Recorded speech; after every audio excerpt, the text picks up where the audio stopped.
This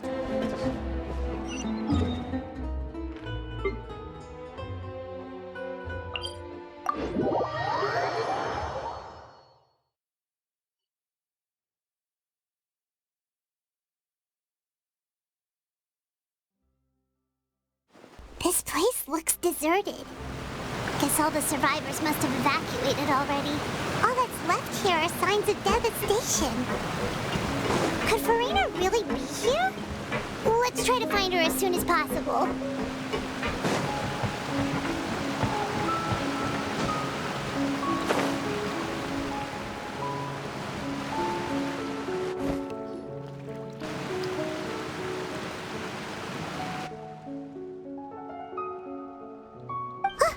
That's Farina, right over there.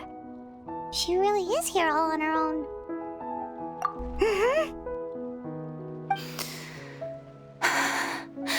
Should I just give up? This is all meaningless. What was meant to happen did happen after all. Everyone's dead. I'm sorry. I am so sorry. Give up, Farina. There's no point in holding out.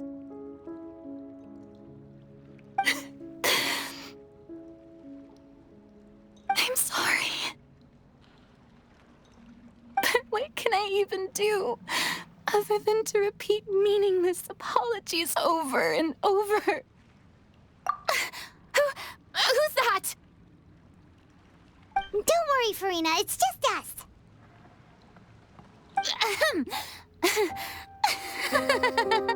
So it is you, blonde traveler from another land. Why, I almost thought you were someone from that mob of my ignorant subjects. Come to kneel and beg for my forgiveness.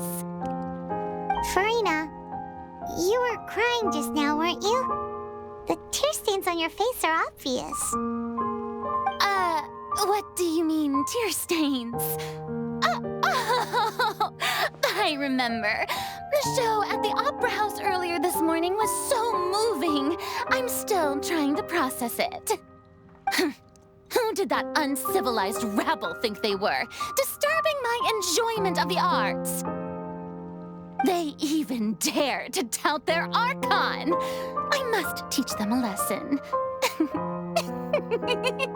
I can just imagine their twisted and frustrated faces once they realize that I'm nowhere to be found. Oh, and I'm sure Nouvellette and those people from the Marche Chaussee Phantom are freaking out right next to them, too.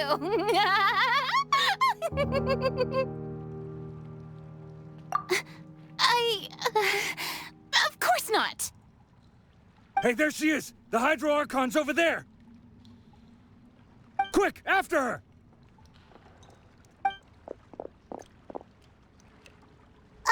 Farina, those people seem to be after you. They are? They're just some rabid fans who want to cut the line because they haven't been able to meet me in person, aren't they?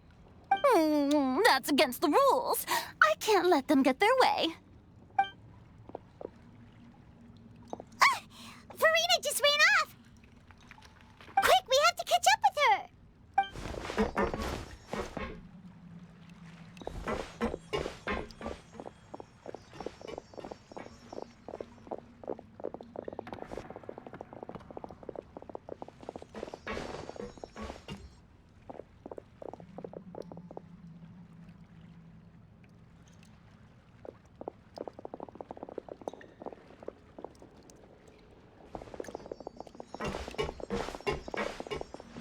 This should be the place, right? Hey, Farina! There's a good hiding spot over here. Quick, come to Paimon before the rest of them catch up to you. What is this place? Hurry, they're almost here. Fine. I suppose haste is warranted. Lead the way.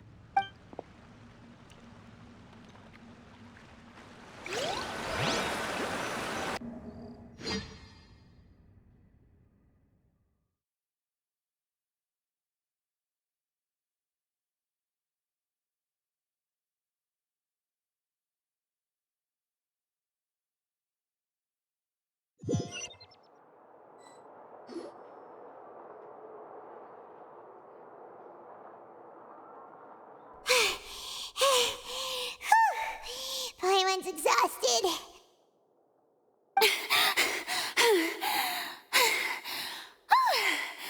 I'm so tired. I totally thought they had caught me. No, I mean, I merely gave in to the sheer enthusiasm they displayed.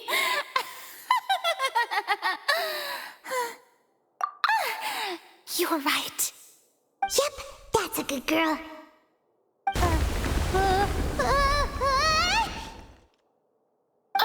What's happening? The ground's shaking. Is it an earthquake? Yeah, a quake of this kind preceded the flooding in Poisson, didn't it? It can't be. It's happening again. Well, there's no need to worry too much about that. Novelette's made some emergency plans, so the evacuation should go a lot smoother this time. Yeah, I hope you're right. But the people of Poisson, they've already...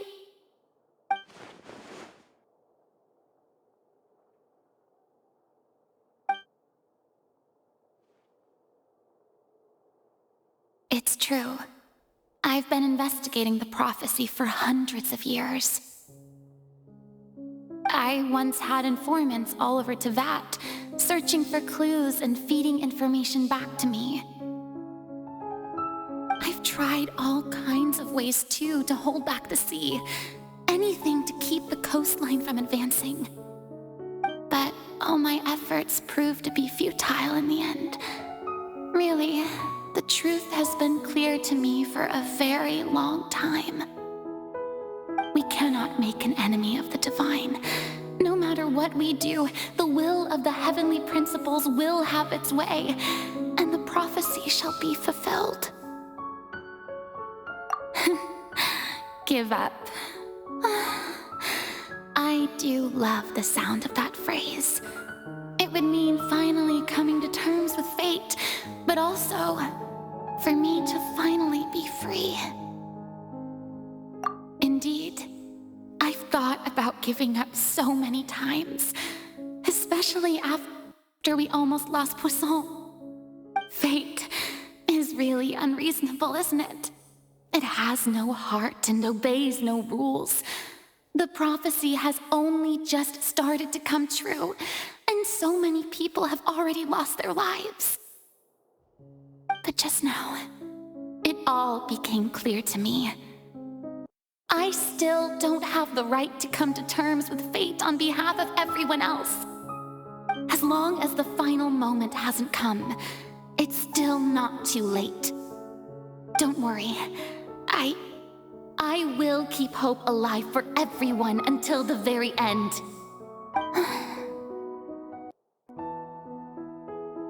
Well, that's enough for now. I got the impulse to play the stricken maiden, but honestly, considering my rank and station, that wasn't a good fit at all. Don't take any of what I just said seriously. How could I possibly let Fontaine fall to the whims of trivial prophecy? Come on! Paimon could have sworn you were actually being honest just now.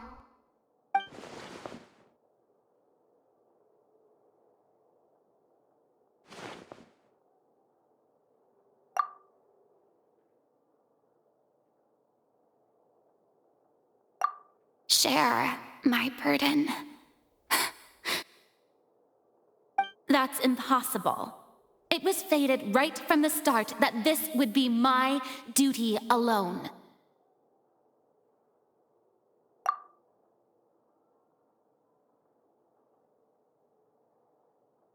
A witness. Yes, I've heard that you came to Tevat from beyond the stars, yes.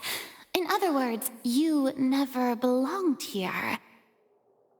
And if Tevat is, in its entirety, a show on a stage, then you're just a spectator, aren't you? If that's the case...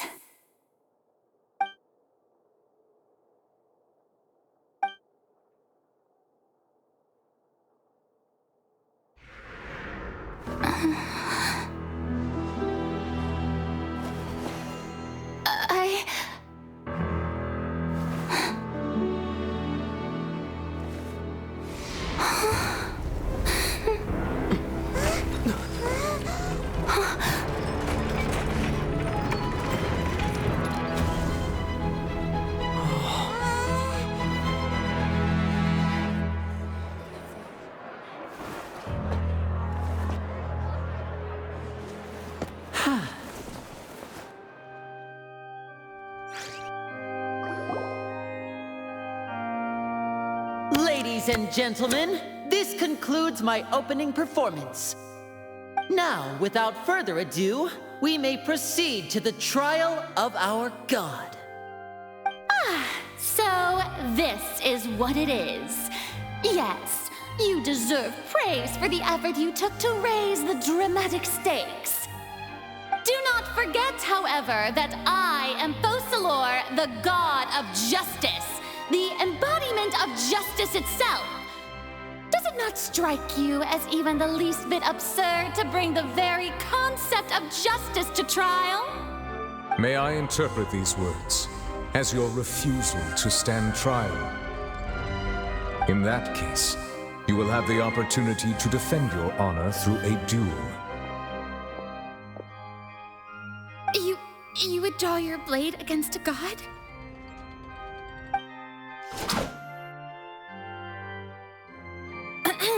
I see.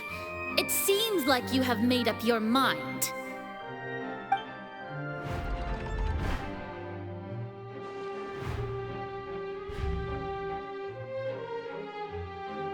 Paimon can't believe it. She just surrendered.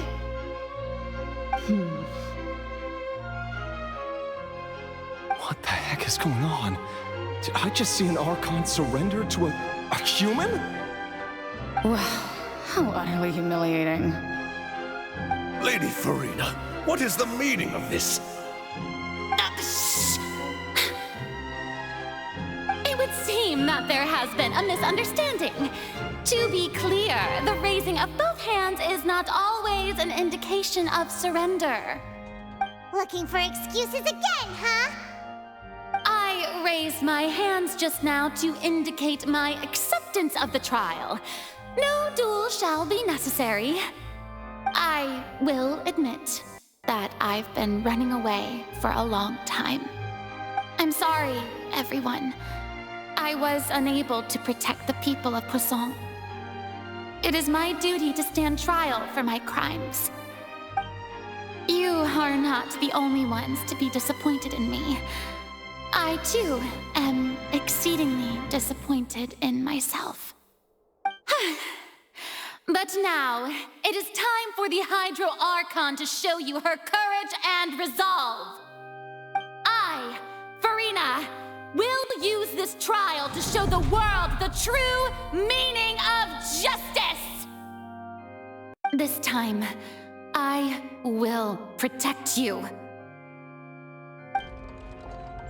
Applaud and rejoice. One of the most outrageous and fantastical arcs known to the opera epiclese is now unfolding before your eyes. Mark my words, this shall be one of the most exhilarating and brilliant shows ever to grace the stage of Fontaine. The trial of the Hydro Archon, Focalor, will now begin! Woohoo! Oh, now we're making history! Why does it feel like Farina just took over the whole thing? Like, come on! Didn't she just get forced to stand trial for her crimes? Also, even though she's still acting super dramatic, she is taking this seriously this time, right? All right, then. Who will be my opponent in this trial? The court asks the prosecutor to please take the stand. Is that so? Very well. Then please speak, witness of Tivat, my accuser and fated opponent.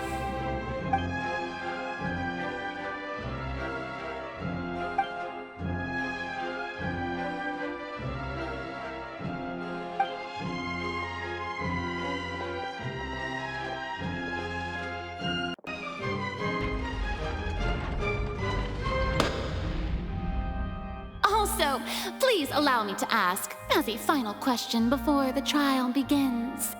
Just how much work did you do to force me onto this stage?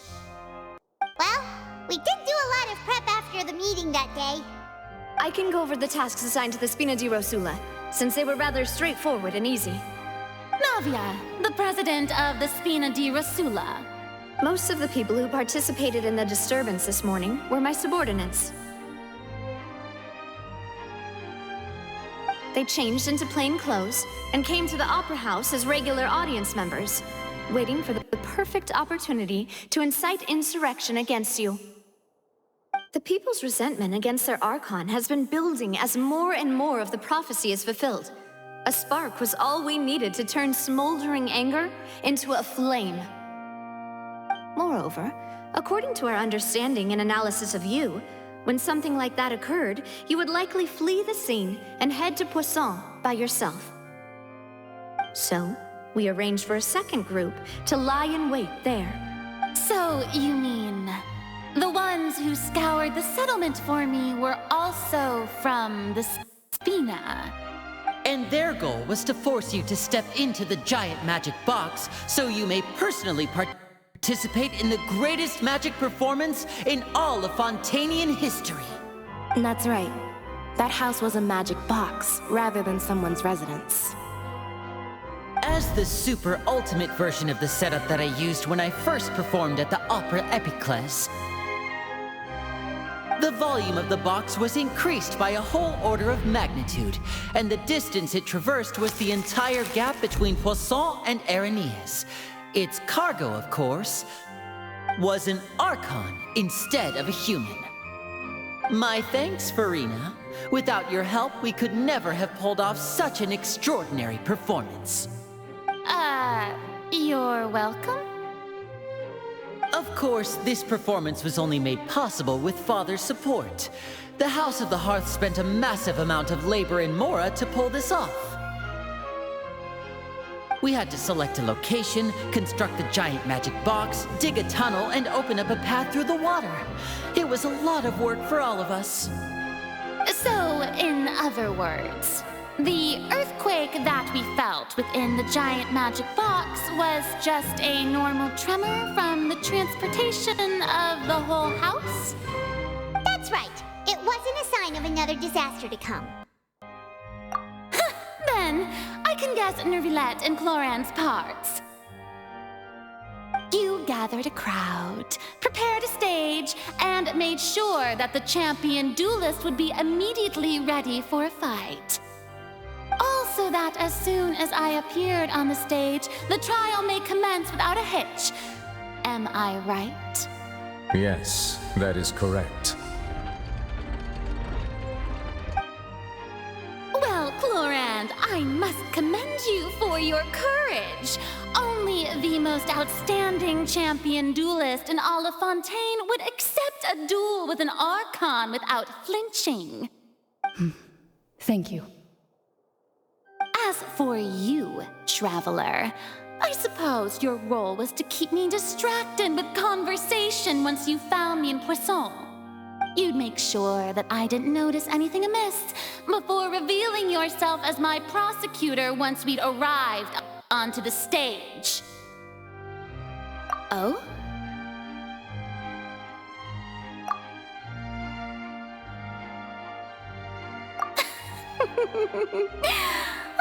Is that so? Then I suppose I must have missed my final chance. It's fine. It matters not. What's done is done. The stage is already set, so there's no reason to disappoint the audience. Let's see this trial through to the very end.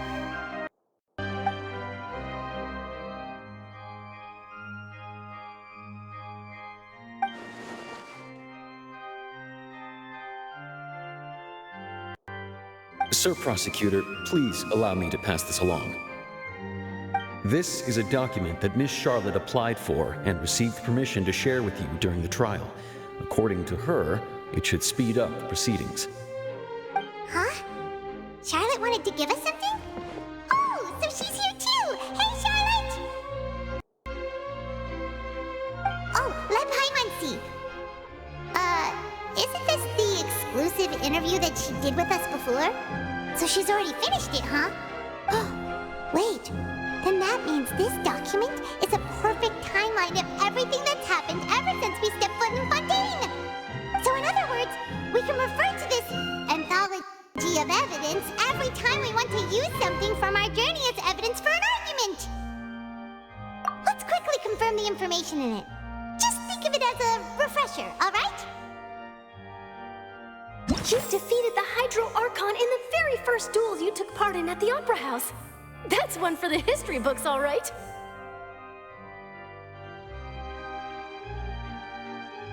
I didn't think that you'd wind up getting to the bottom of the case I'd been following all this time. I guess you could also see this as a happy coincidence. I didn't think that you'd wind... This is the first time Monsieur Nervillette had a difference of opinion with the Oratrice. Even the Hydro Archon can't figure it out. A Fatui Harbinger. She's an extraordinary person. Her instinct must mean something. The fortress of Mirapede was almost destroyed in a single day. That I didn't witness that scene personally will always be a source of professional regret, I think. According to Monsieur Nervillette, both Child and that whale should have been in the primordial sea at that time. I nearly lost my awesome friend Navia. To be honest, that still gives me shivers. The words of someone as extraordinary as a witch can probably only be truly understood when something surreal happens to you.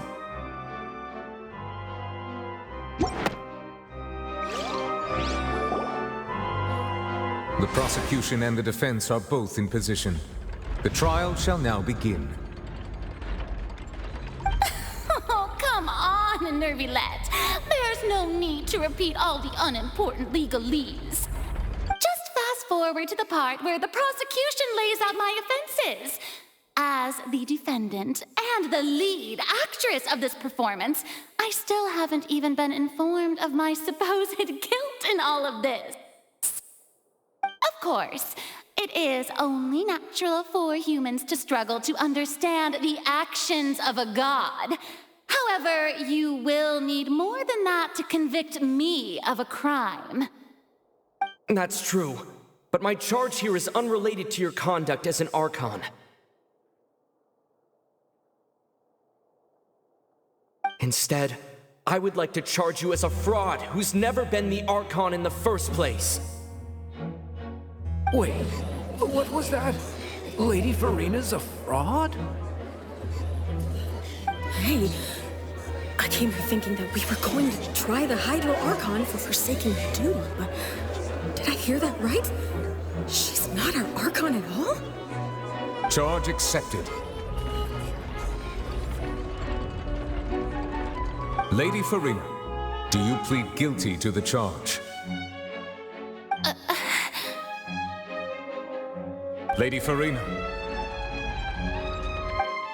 I plead not guilty. How can I be guilty?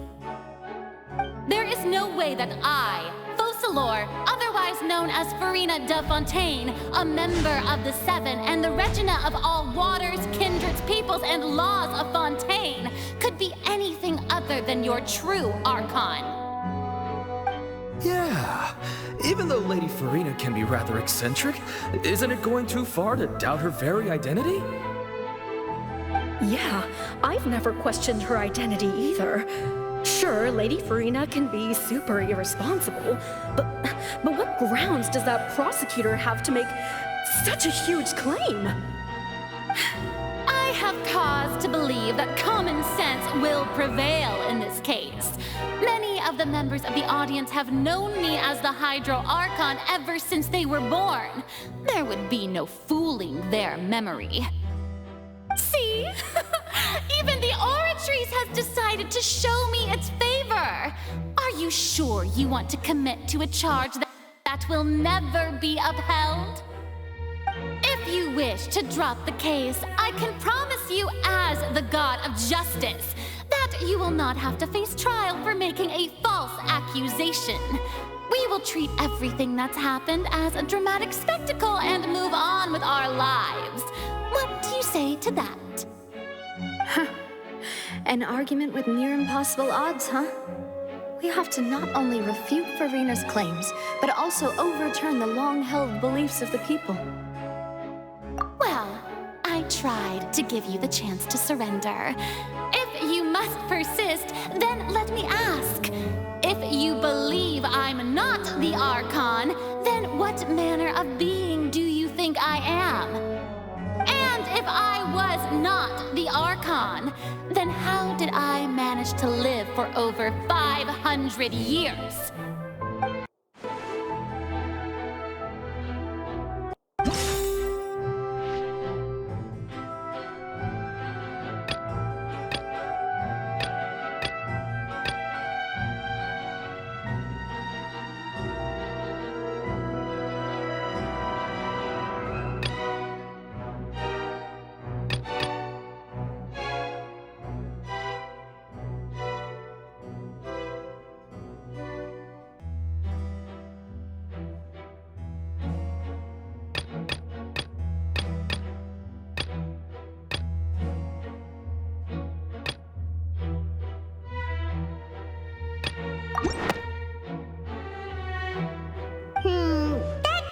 That doesn't sound right.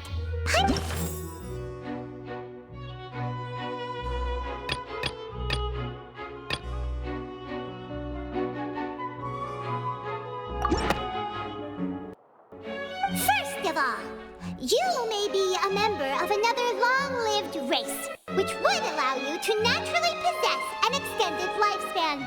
And second of all, even if that wasn't the case, there could be other ways to extend your life. Who gave you that idea? Was it the knave? You'd sink so low as to use a harbinger's words against me. A curse?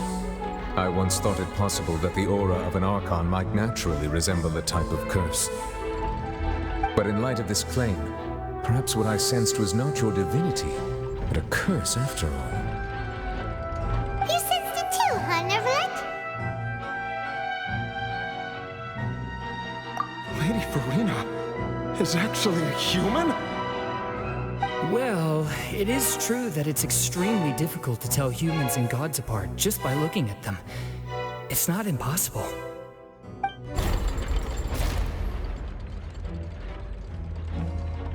Well, don't start celebrating too early now. Even if I have been carrying a curse like you said, how does that prove that I am merely a human being? Besides, everyone knows that the main difference between a human and a god is the possession of authority. Gods can do what humans cannot. That's why they're worshipped as gods.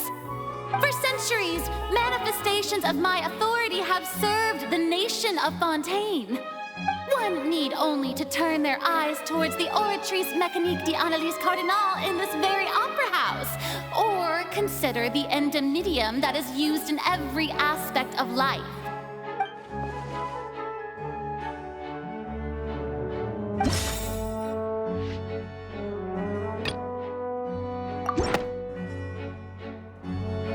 You tried to reference the Oratrice, but weren't you as confused as all the rest of us when the Oratrice declared Child to be guilty without any proof? Otherwise, you should have come up with a good explanation for that by now. Didn't I make myself clear at the time? The decisions of the gods are naturally difficult for humans to comprehend. There is no need to provide an explanation. Lady Farina, I believe a reminder of your current circumstances is in order. While the court is in session, the principles of justice and the law must come before all else. While you are an Archon, you are also first and foremost the defendant in this trial. You will prove yourself unable to defend against the prosecution's charges if you continue to withhold vital information against the rules of the court. I never thought you'd use that kind of rhetoric against me. That was no trick of rhetoric, Lady Farina. I've merely reiterated the rules of the court. Rules that all should respect and follow. So, you neither knew why Child was declared declared guilty, nor did you understand the structure and operations of the Oratrice. Instead of having been created by you, the manifestations of authority you mentioned have been made by the real Hydro Archon, haven't they? The real Hydro Archon? Well, now you're really losing me. It is true that I did not know why the Oratrice gave out a guilty verdict that day. But the Oratrice handed out that verdict unilaterally, and it has been operating independently ever since it was first created. You can't argue that just because a divine creation is flawed, that the god behind it must also be no god at all. She's still throwing out all kinds of excuses. Seems like she's confident that we won't be able to produce proof that she has no power over the Oratrice. My power as an Archon. There are many ordinary citizens in the audience. How can I just carelessly demonstrate the formidable power of an Archon? If that poses a concern, I'm prepared to extend my protection to the audience. You don't need to go that far.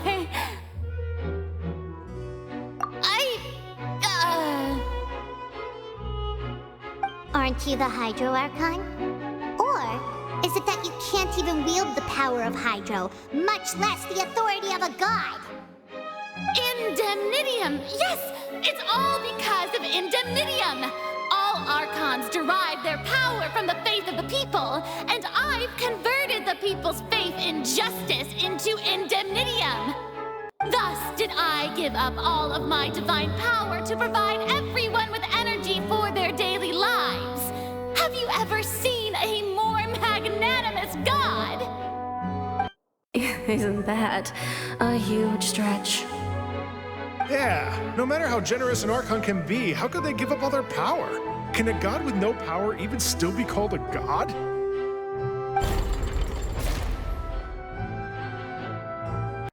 It seems like nobody's buying Farina's excuse. Hey, come now, everyone!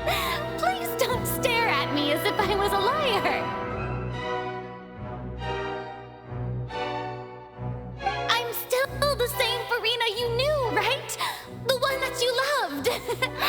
Shouldn't you want to believe in me? Please? You've got to believe me! If what the prosecutor said is true, she really has committed a grave offense. Did she deceive all of us? And all of our parents and grandparents too? And all of our ancestors? Ever since they were born? Enough! That's enough! Tell me then, if I'm not the real Hydro Archon, then who is?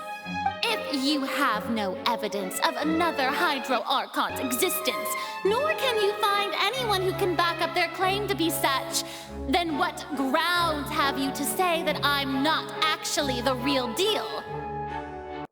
Wow, she came up with yet another argument. How can we refute her now? Seems like she really doesn't want to give up.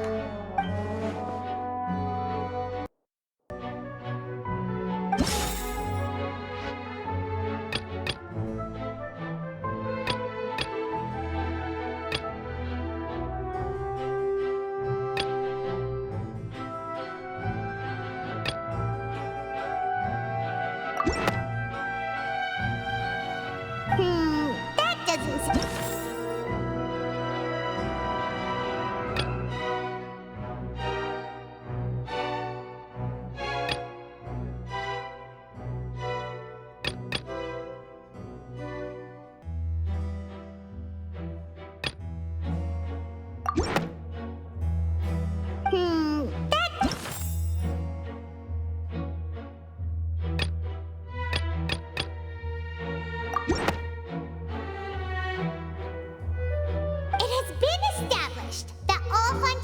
Can dissolve in water from the primordial sea.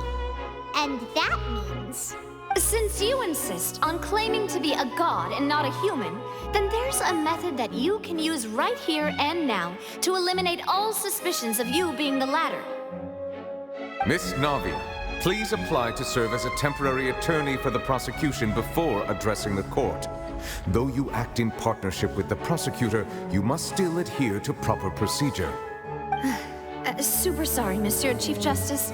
I swear this really will be the last time that I'll speak out of turn. Now, I've brought some seawater from Poisson. As everyone knows, a massive flood struck the area not long ago, taking many lives, including those of some of my closest friends. So, Miss Farina, would you dare to touch some of the seawater? If we are to believe that you are indeed the real Hydro Archon, touching the seawater would have no effect on you. All it should do is strengthen your case. But if you don't dare to touch it, then we would have basically proved the reverse. Oh, and I must remind you that after the disaster at Poisson, nobody wants to see any more people dissolve. I do hope you'll act prudently and choose the simpler path of admitting guilt. Navia from the Spina di Rasula. The Spina has governed Poisson for many years. I guess her suggestion is valid. If Lady Farina is indeed just a human, she's probably Fontainian like all the rest of us. Would she really dare to try?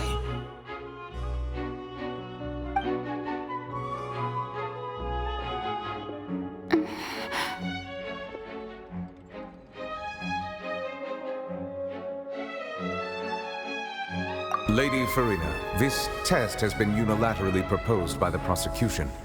As it falls outside the realm of standard court proceedings, you possess the right to decline participation.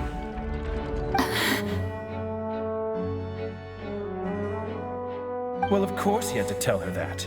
But refusing to participate is basically the same as a confession of guilt. She's just staring at the water without saying a single word. It really does seem like she's quite terrified of it. That could only mean... What's going on? Is she really planning to... that's not what we thought she would...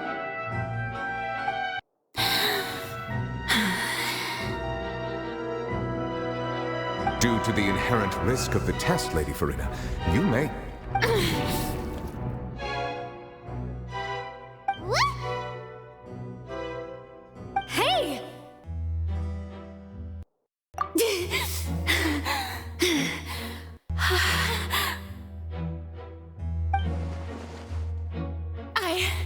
I'm fine!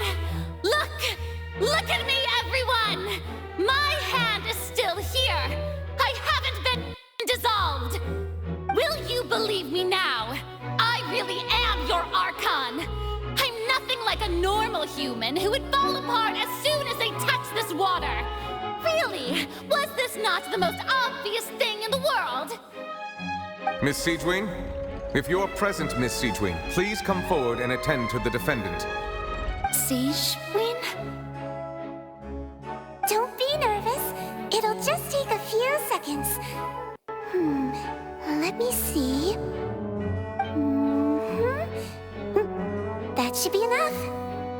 Please announce the results of your evaluation to the court, Miss Siegewin. As everyone doubtlessly saw, Miss Farina was displaying symptoms of hyperventilation and flushed skin. These indicate that she was experiencing the adverse effects of exposure to primordial seawater. The extent to which she was affected is the same as other humans when exposed to primordial seawater of a similar concentration. Thank you, Miss Siegewin.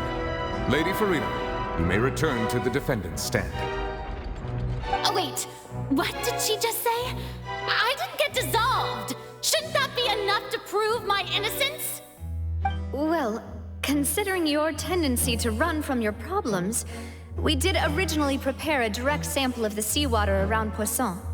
However, after extensive discussion, we exchanged it for a sample that is not concentrated enough to dissolve an actual human. After all, on the off chance that something entirely unexpected might occur, we don't want anyone else to lose their life to the sea. Yeah, so out of regard for Farina's life, you secured a low concentration sample and asked the head nurse to serve as an expert witness. It's a great thing that the direct sample wasn't actually used. Farina could have... can't believe you...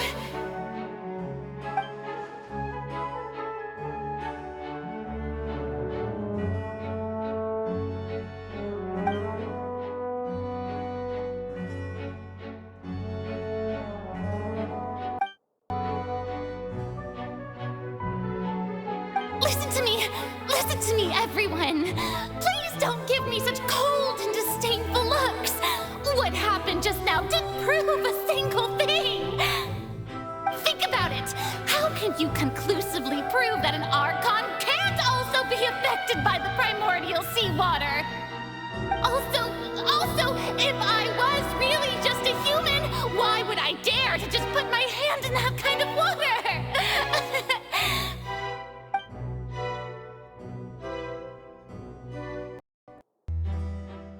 Please, everyone, anyone, just listen to me. I swear, I really am your Archon.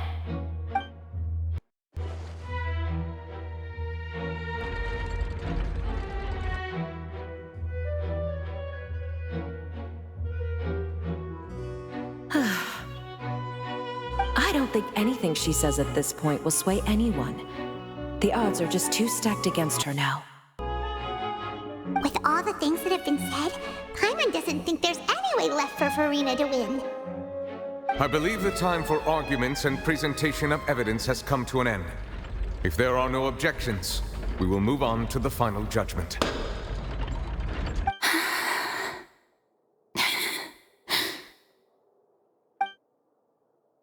I don't think anything she says at this point will sway her. She's too stacked against her now.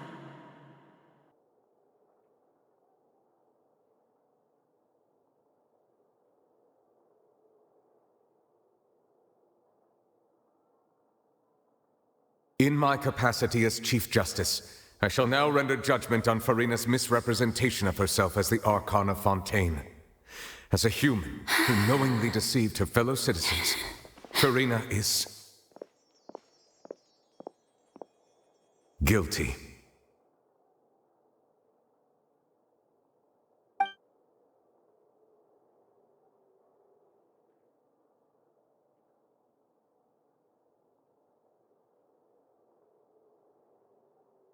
We shall now turn to the Oratrice Mécanique d'Analyse Cardinale to render the final verdict on the charges.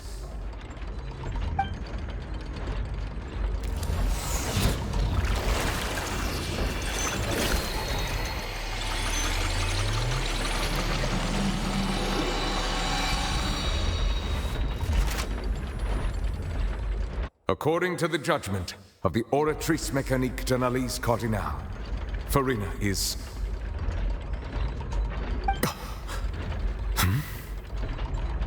Well, what's wrong? What's the Oratrice's verdict?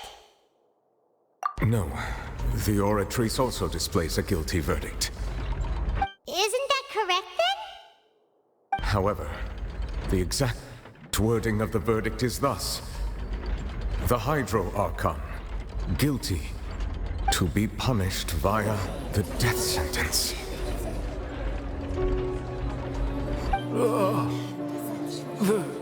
The death sentence?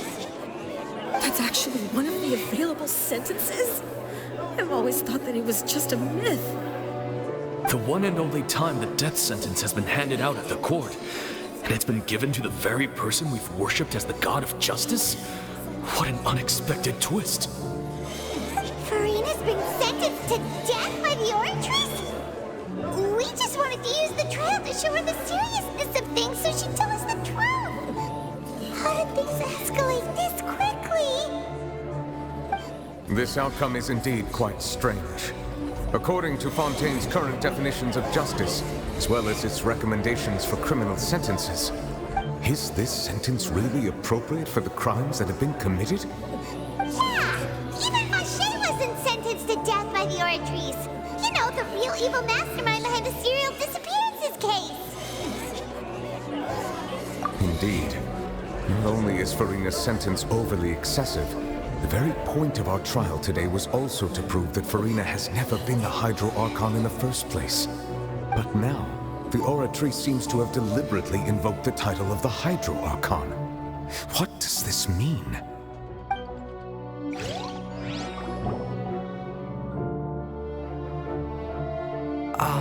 Excuse me, if I may interrupt. Is the trial still going? Fremine! You finally made it. I assume this means you've completed your mission? Mm-hmm. Any mission Father assigns to me will always be top priority.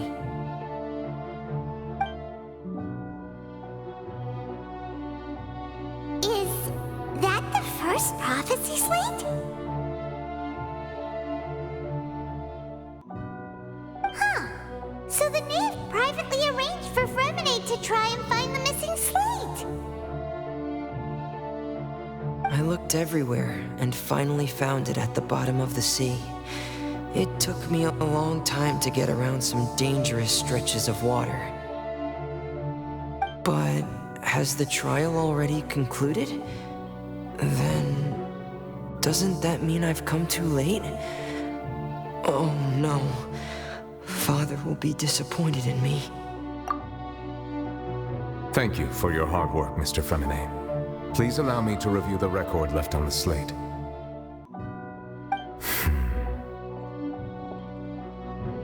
Traveler, I believe that you have already seen the other existing slates. I would like you to come here and confirm their contents. Huh? So what do you see? What is it?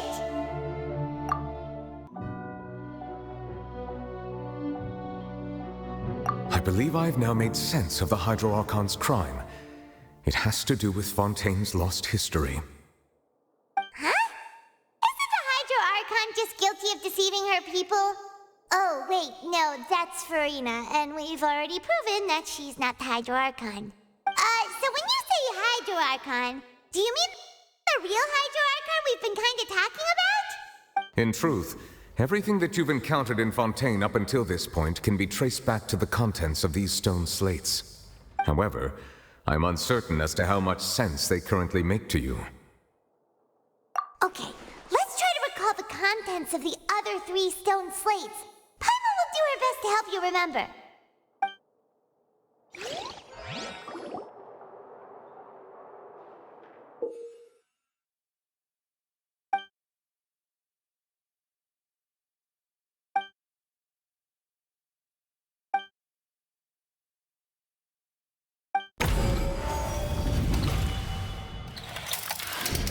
The first stone slate describes what you just said. It seems to show the previous Hydro Archon using her divine power, and then the Oceanids turn into humans. Does that mean that Fontainians are transformed Oceanids? Oh, Paimon wasn't expecting that. But if Oceanids can turn into humans, then perhaps this process can be reversed as well. The second stone slate shows Celestia floating in the sky, and the Hydro Archon and her people worshipping it together. But the heavens still brought judgment down upon them. This must be the point when the Hydro Archon and the Fontainians were branded with their original sin. Does this mean that the original sin and the Hydro Archon sin are the same thing? The third slate shows the Hydro Archon sinking into the sea surrounded by many people. That reminds Paimon, didn't we also watch that happen to someone else? Well, the fourth slate is the prophecy the Fontainians have been talking about. People dissolving into the sea, the Hydro Archon crying on her throne, and so on. We didn't believe that such a crazy disaster could happen at first, did we? But after that incident, it was just a question of when and not if.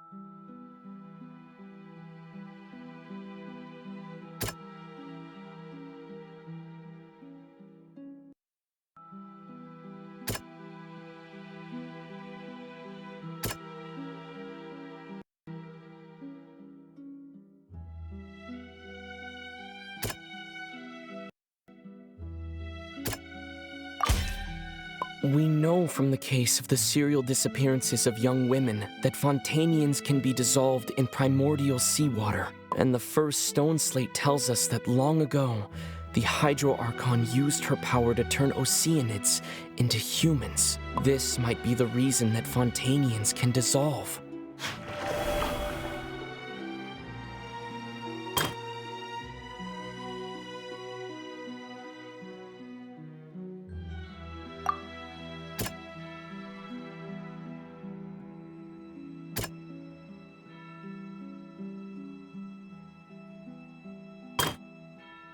That doesn't sound... That doesn't...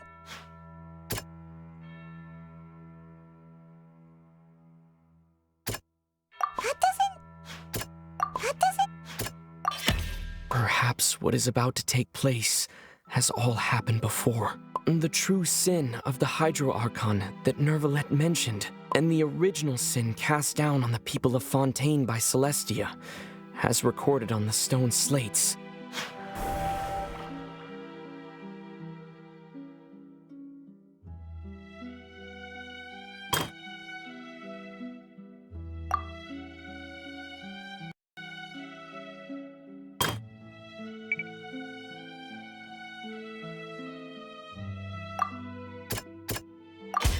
It's not as simple as falling into the sea.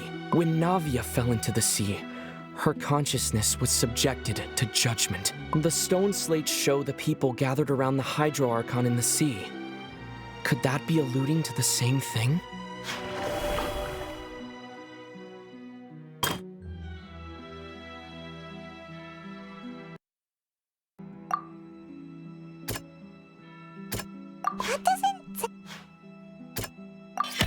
The prophecy from the stone slates found its way into society, but not many people believed it at first. The fortress of Meropide was nearly flooded with primordial seawater, which we know can cause Fontainians to dissolve. It seems increasingly likely that the prophecy may come true. If we hadn't dealt with it in time, things could have gone very badly. They'll dissolve into the primordial sea but won't cease to exist. Their essence will flow in the seawater, converge, and take the form of an Oceanid. The Hydro Archon was sentenced to death in court, shocking everyone present.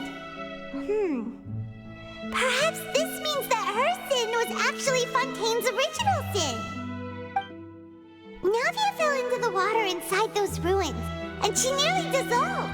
She was surrounded by the people of Poisson in a court within her consciousness, and was forced to take part in a trial meant to make her stay. The eruption of the primordial sea at the fortress of Meropide was the surest sign that the prophecy was about to come to pass no matter what. The prophecy's contents can all be verified by recent events. If we combine what we know together, loads of truths should come to light.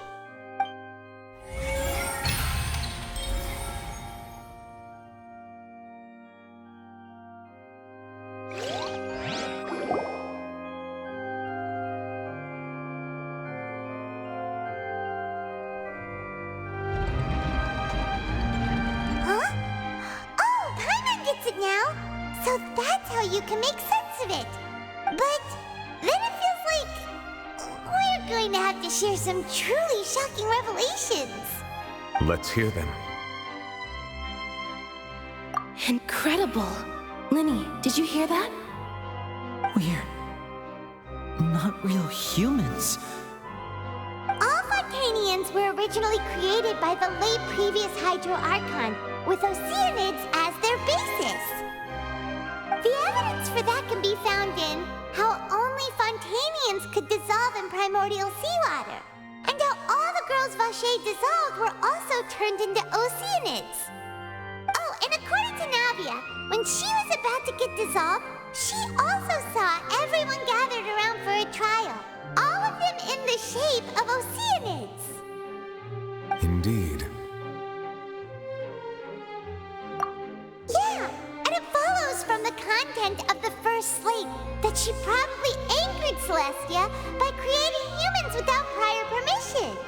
That could also explain why the Oratrice judged the Hydro Archon to be guilty. It's to account for that ancient sin. The Hydro Archon's true sin was creating us? And yet, after many hundreds of years, the Hydro Archon's creations have turned around to try to judge the Archon within the Opera Epiclese. The twists of history are often the most unexpected of all. Yeah, isn't the image here just like when Navia fell into the sea? So wouldn't it be trying to show the image of the Hydro Archon also falling into the sea once the prophecy has been fulfilled in the fourth slate? In the end, the people will all be dissolved into the waters, and only the Hydro Archon will remain weeping on her throne. Only then will the sins of the people of Fontaine be washed away. Did Paimon get all that right? You've made some keen deductions. I must say, given how much you still don't know, it is impressive that you've already managed to connect so many pieces of the truth. However, while you were able to decode all the information on the slates, they've also been etched with an additional layer of hidden information using a different power source. When we were at the ruins, I tried to decipher the hidden information recorded in the slates. But since we only had 3 slates at the time, I was unable to come to a full conclusion. Now that the slate collection is complete, I shall make another attempt to decipher the narrative recorded within. If everything goes well, we should finally be informed of the unadulterated truth.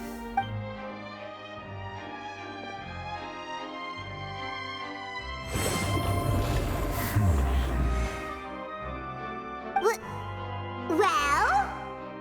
Did you get it? I believe I should share this truth not only with you, but with all the people of Fontaine as well. I will try to briefly summarize it for you.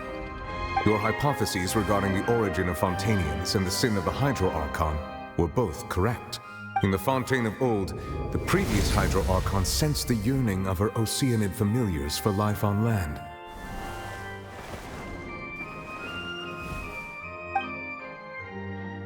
The Oceanids were enamored with the beauty and romanticism of human beings, and wishing to have those experiences for themselves, expressed to the Hydro Archon their desire to become of a similar kind.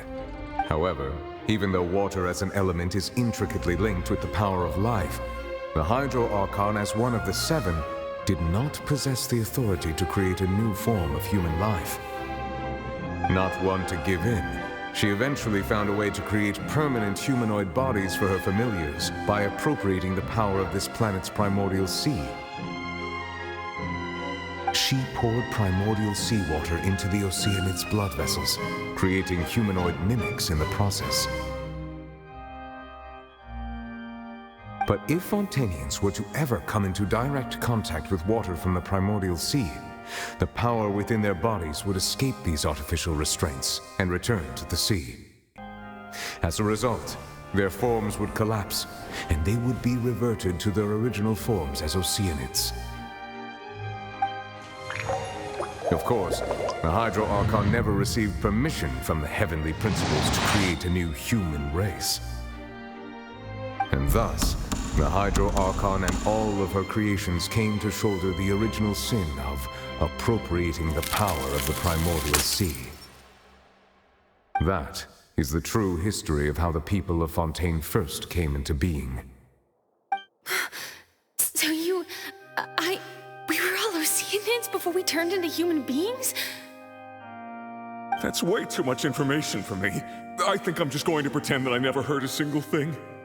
Wait, but if that's the truth, we can't let the Hydro Archon be sentenced to death. After all, her only sin was creating us. This really might be too much information for your regular Fontainian, but it does answer a lot of our questions. Alas, your hypothesis regarding the 3rd and 4th stone slates was inaccurate. The slates' respective positions are, in fact, correct. A key point of the visual on the 3rd slate is how all the individuals depicted in the water are humans rather than Oceanids. They have not been dissolved, which implies that the water depicted in this slate is not water from the primordial sea. The nation of Fontaine is the nation of Hydro, as well as the nation of Trials and Justice. Instead of being the literal element, the water in the scene symbolizes judgment and justice. You may also recall Navia's experience. When she fell into the sea, her consciousness was surrounded by that of many others who intended to hold a trial to determine her fate.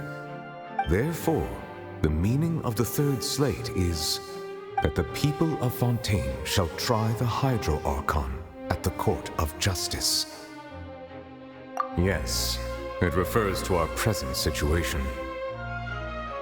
I think I'm following now. So, what you're saying is, even though we decided to put on this trial to avoid fulfilling the prophecy, in truth, everything we've done has happened exactly as the prophecy foretold.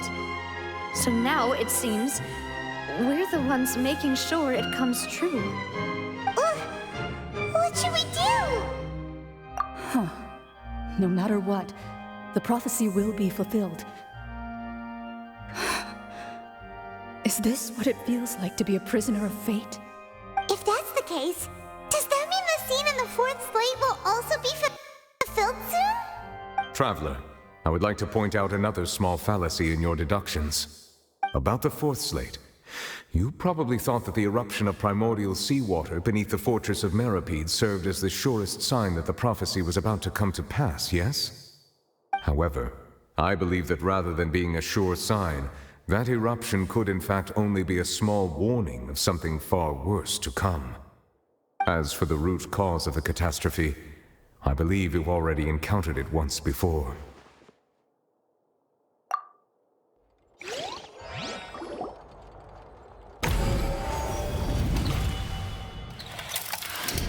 This eruption was just a small warning of the things to come. We must find the root cause of the disaster.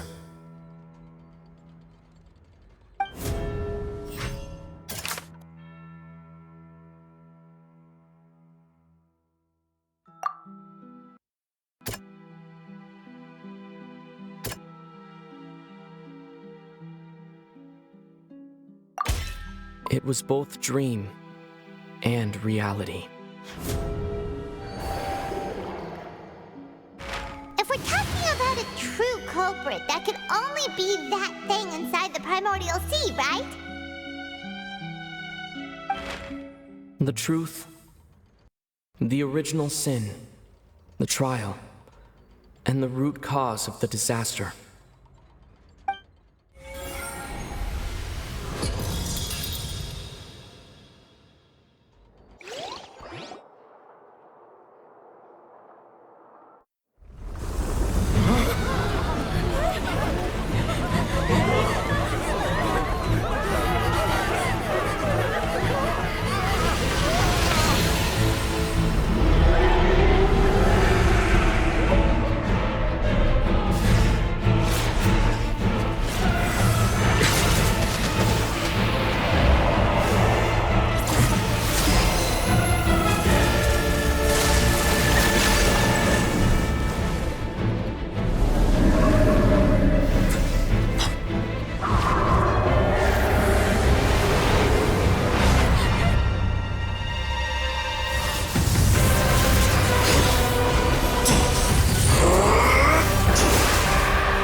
That was way too close! How did that thing just burst into the Opera House? Wait, was that the huge whale you saw in your dream? So we've met it at last. I understand very well why it has chosen to make an appearance here. That whale does not belong to Tevat. It is a monster that has traversed the stars, weeping all the while. It has been greedily consuming the energy from the planet's primordial sea, using it to grow. That is the main cause for the rising sea levels. And once it has finished consuming all of the energy contained within the sea, its next step will be... You said that when the Hydro Archon first created Fontainians out of Oceanids, she filled their blood vessels with primordial seawater. Precisely. That whale finds the blood of Fontainians nigh impossible to resist. Therefore, when it left the primordial sea, it decided to make its next stop a packed opera house full of food. Food in the form of Fontainians. We just barely managed to push it back, right? In that case, won't it come back to target the people again once it's managed to recover its strength? That is correct. Indeed, it is more accurate to say that we should thank that Harbinger for buying us some time. Without him, the whale would have likely come onto land far sooner. From the way he looked, he must have been fighting the creature for quite a long time. That battle maniac! We've always known that he had a special connection with that whale, but we definitely didn't expect it to help us out like this! Anyway, now that we know that this whale is the actual cause of the disaster recorded in the prophecy, all we need to do to stop the prophecy would be to find a way to beat it up, right? It is too late. It had already absorbed too much of the primordial sea's energy before we could notice it. At this point, it has become practically integrated with the sea itself. Even if the entirety of Tevat were to be destroyed, it could still survive and swim off towards some other world. That's not something I will accept. We've already done everything we can, and we even found the true culprit. We've come so far. You can't just tell me that the last hurdle is some impossible foe. That's just not fair. Indeed, that's not how a grand performance should end. I'll fight it to the end, no matter what. So the prophecy will be fulfilled no matter what, huh?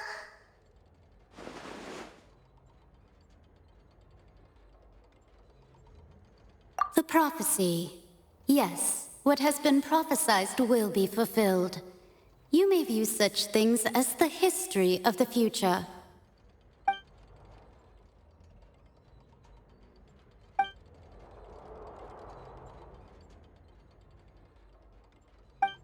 Just as prophecies are usually only the future as seen from the perspectives of the gods, could things be happening in hidden corners where the gods' gaze does not fall? Ultimately, fate shall serve as your only guide, no matter what will happen in Tevat's future. All you need to do is to play your part.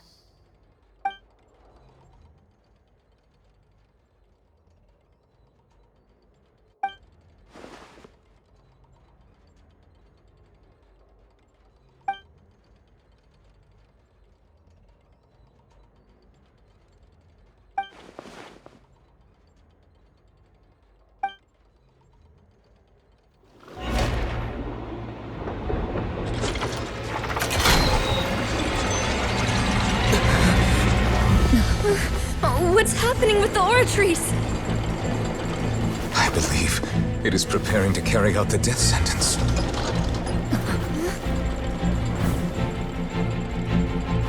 Farina!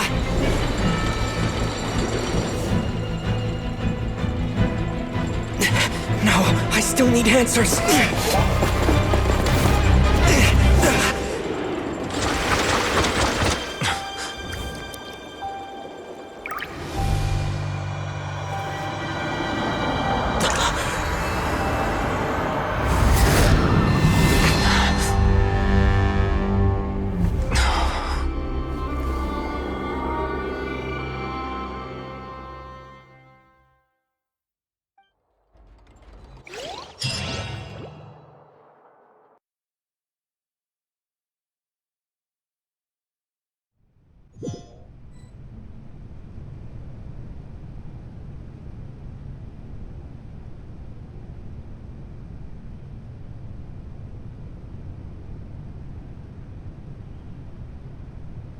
You...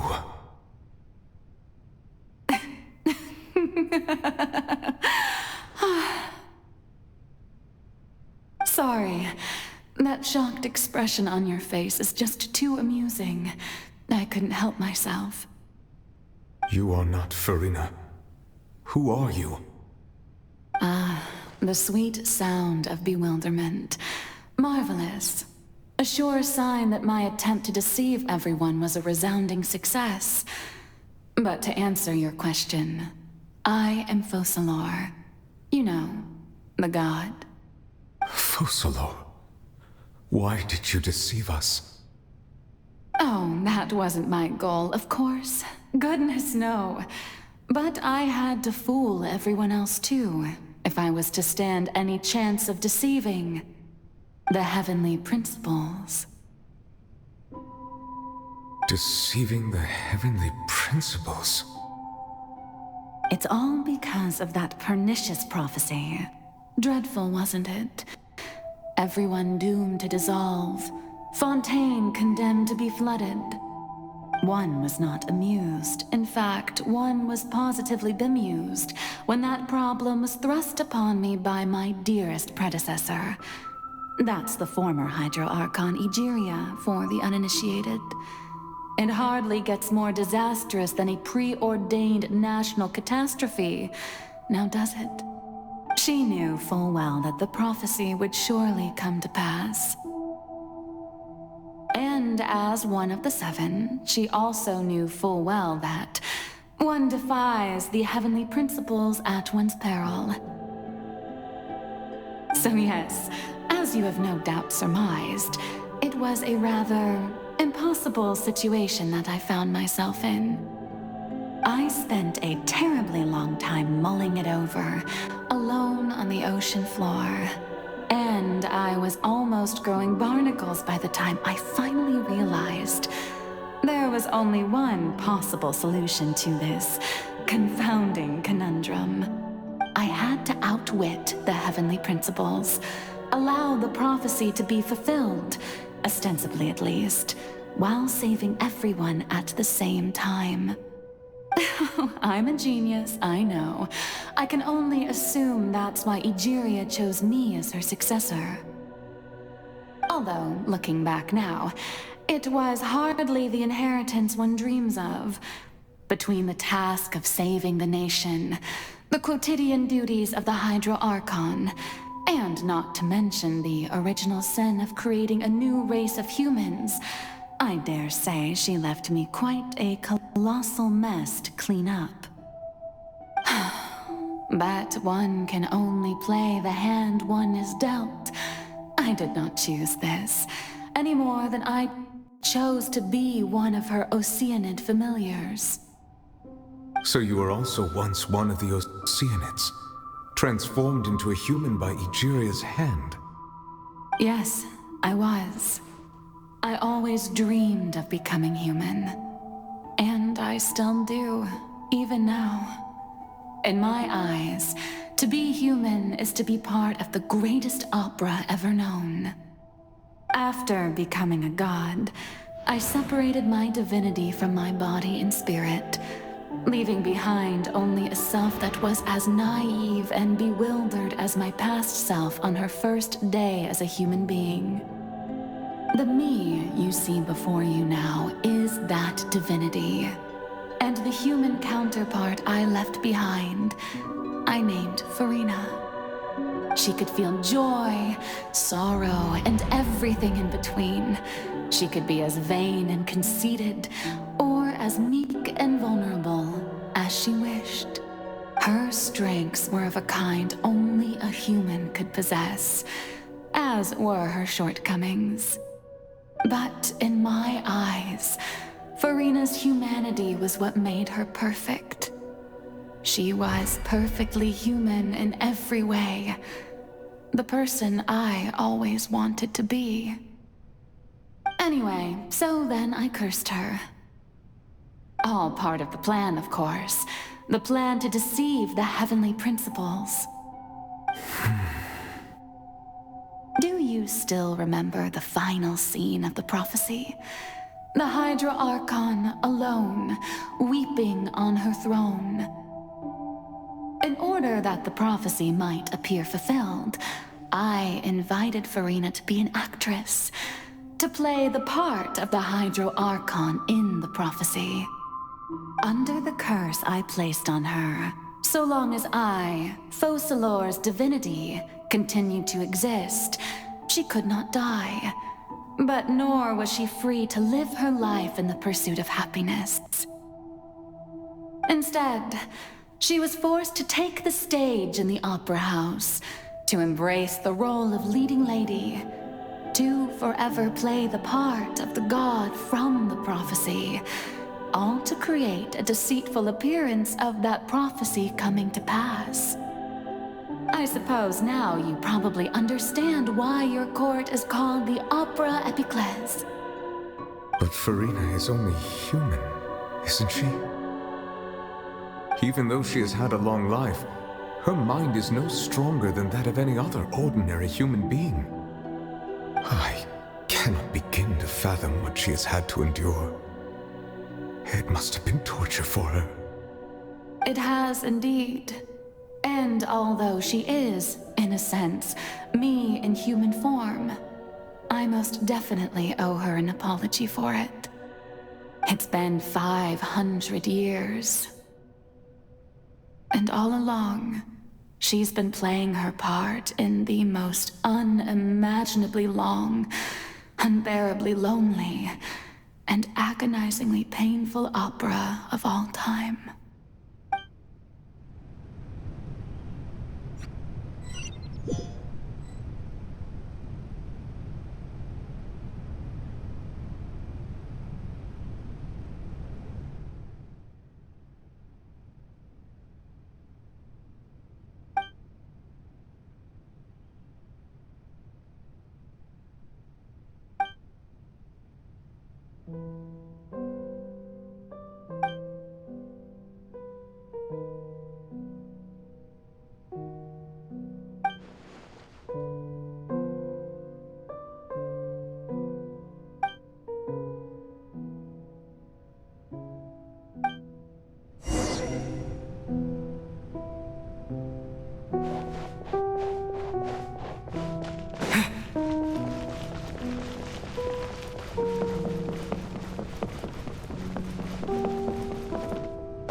Come onto the stage.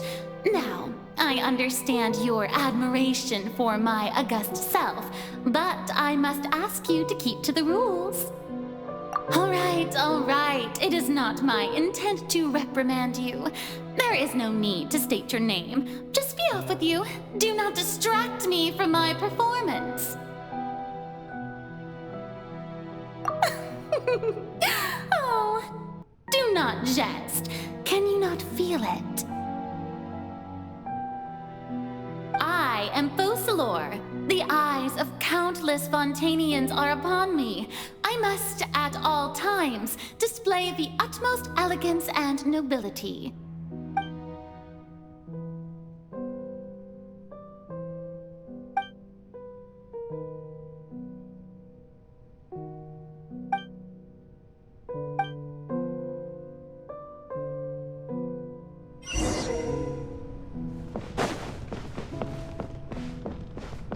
Dear audience, the performance is experiencing a technical difficulty, but worry not. The guards shall resolve it soon.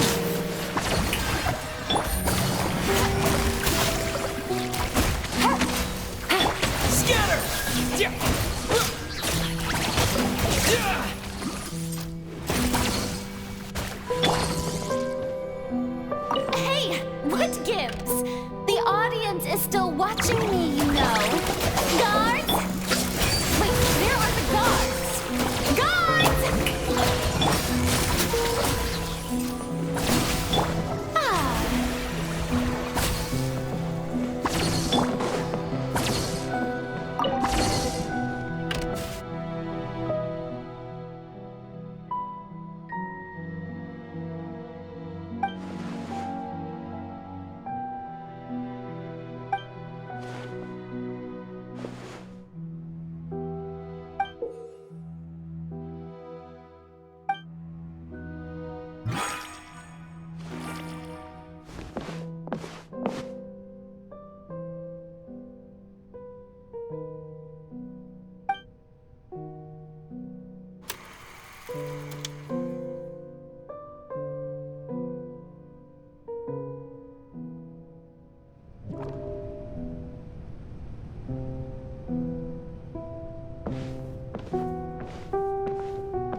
Farina. Huh? Who's that? Who's calling me? Where are you? Be not nervous. Be not afraid. I am before you. Wait a moment. You're near me? How can this be? Mirror you, huh? You know what? That's not bad. Let's go with that. Mirror me. What do you wish to say? The prophecy. Have you heard of it? What prophecy? Wait. I know. I think. I don't know why, but it's in my head somehow. The people will all be dissolved into the waters, and only the Hydro Archon will remain, weeping on her throne. Only then will the sins of the people of Fontaine be washed away. Oh, very good. You know it well. What's going on? I can't seem to remember anything clearly. The only thing I know for sure is this prophecy. Will it really come to pass? Yes, it will. And that is why I've come to you. Disaster will come to Fontaine sooner or later. Things will develop just as the prophecy declared. There is no escaping it. But doesn't that mean everyone will die? I'm a Fontainian just like them. Will I dissolve too? Oh, don't worry. Magical meetings exist in this world precisely to give people a chance to turn things around. It is the reason why you met me today. I will tell you how to save everyone, but you may have to suffer somewhat. Oh, so there's still hope after all. Goodness, you frightened me. You spoke so much and with so much certainty. As for the suffering, well, I will admit that the first thing that came to mind was, why do I have to be the one to suffer? But if the prophecy will come true, I'll also die anyway, right? So if I've already met you as my magical meeting in this world, if there were scales, with all the people of Fontaine on one side and my pain on the other, is it not obvious where the scales should tilt? You truly are the perfect human, my ideal. I suppose this would also be the justice that belongs to you. Huh? Don't worry, it's nothing. Listen well. Fontaine has just lost its Hydro Archon. I need you to play a role, that of the new Archon. Play as a god? That's right. You must begin a never-ending masquerade. You must never let anyone suspect your identity. If you can keep it up, then I shall have my way of defying this prophecy. But should your identity be revealed, then all hope will be lost. But how will I do this? A human assuming the role of a god without being exposed. Don't worry. What you must do is not to turn yourself into a real god. You simply need to play the role of a god as humans imagine them to be. Being a human yourself, I'm sure you already know what such an entity would be like. Remember, your true challenge will not be pursuing divinity, but contending against humanity. I'm still not sure I understand, but I'll try. I'll I'll try to do this. So, how long am I going to have to play this role? To accomplish this mission, you will have to stay on the stage for many, many years. You will endure and not grow old until your task ends. But I promise you, all will eventually end in a magnificent and dramatic trial, and everyone will be saved. A trial? Huh. How exciting. I'll be looking forward to it.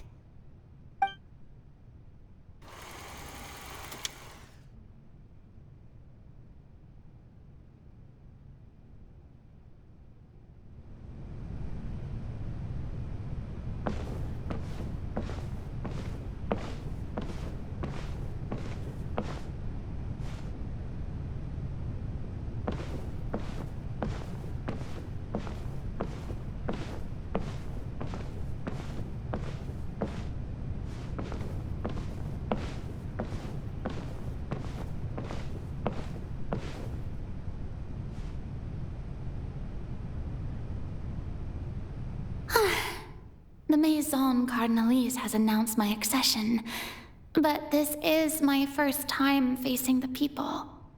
What should I say to most appear like a god? To be honest, I still don't know. Perhaps I should first try to act natural. Ladies and gentlemen, good evening, and welcome to the Opera Epiclese. I'm sure you've all heard about how I have taken on the role of Hydro Archon. Indeed, I am Verena de Fontaine, your new Archon. In truth, I know little about becoming a nation's new god, but it will be my honor to guide you all. As the god Focalor, the god of justice, I shall do all within my power to lead you into an age of fairness and justice. Once again, thank you all for coming.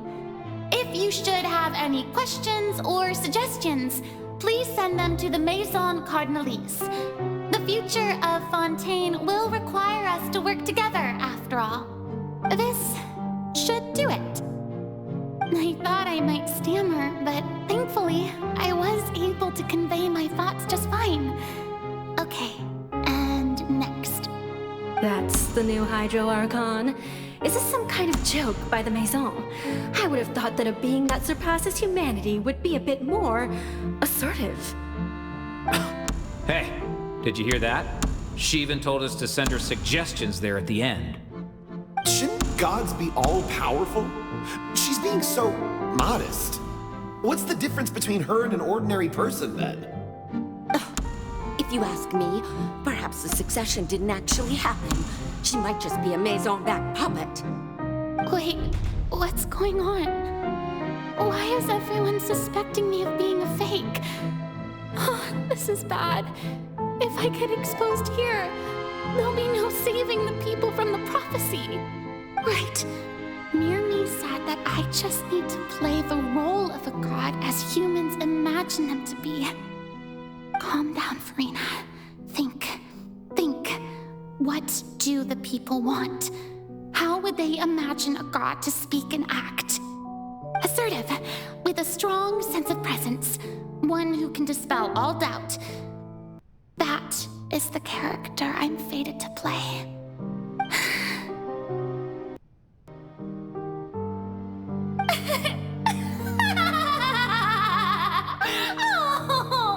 Very good, my people. Only ones such as you are deserving of my rule. Now, I was wondering if some weak puppet were to one day come onto the stage and claim ownership of this opera house, would the children of Fontaine follow them? Well, it seems that you would all see right through them. Having passed my test, you are qualified to witness wondrous trials alongside my august self, here in this opera house. You may consider my previous act a door gift of sorts. I I thought it was a debut that suited the atmosphere. Now then, let us be reintroduced. Ah, so that was just a performance. How could I have forgotten that we were inside an opera house? Her personality. It's quite shocking, to be honest, but I suppose it's a better look than before. Such a fascinating and bold deity. How wonderful! Our future may yet be bright after all. It seems I've turned them around. Best follow this flow and restart my accession speech. My dear people, whether you acknowledge me or not, whether you trust me or nay, I say to you, keep faith in your ardor for justice. We have heard it said that this nation's sins can no longer be washed away. Well, I say that justice is most fragrant when it blooms amid sin. The scales of justice should not weigh heavy in the hands of its God. On one side, it must carry fairness and justice. And on the other, praise and applause. May law be the prayer on our lips. May judgment be our worship. Let us light the fires and drink to the future of Fontaine.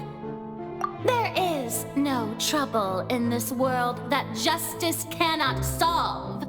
All that is needed is for you, my people, to believe in it, heart and soul. So long as I, the Archon stand within the opera epiclese, so long as I stand before the oratrice, I shall even judge the gods of this world!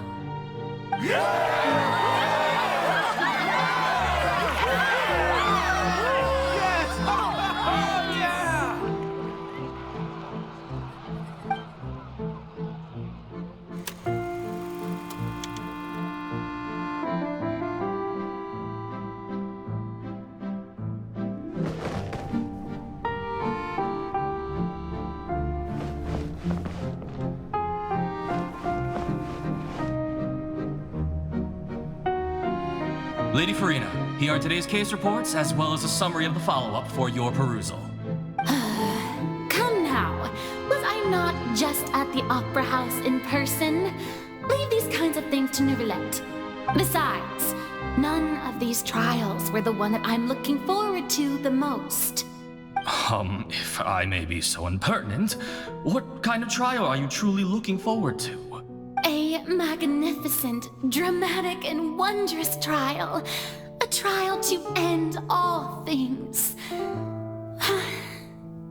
How could you hope to understand? That's true. I fear I lack the ability to grasp your divine thought, Lady Archon.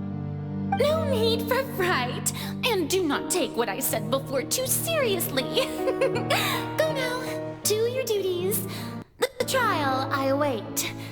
It will come one day.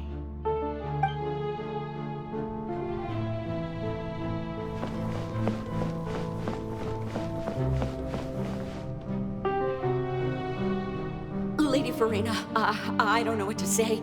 Thank you for agreeing to see me. No need to thank me.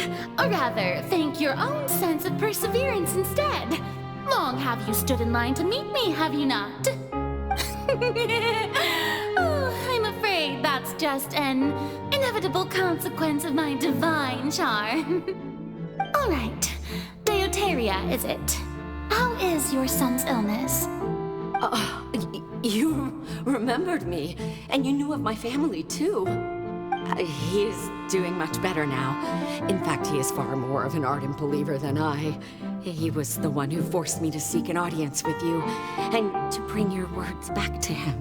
Oh, good. Very good. If this should happen again in the future, please do not hesitate to come and tell me. Going down to citizens' homes every so often, while not usual practice, should serve as a fine change of pace. Oh, you're such a gentle and wise God. Thank you once again, on behalf of my son.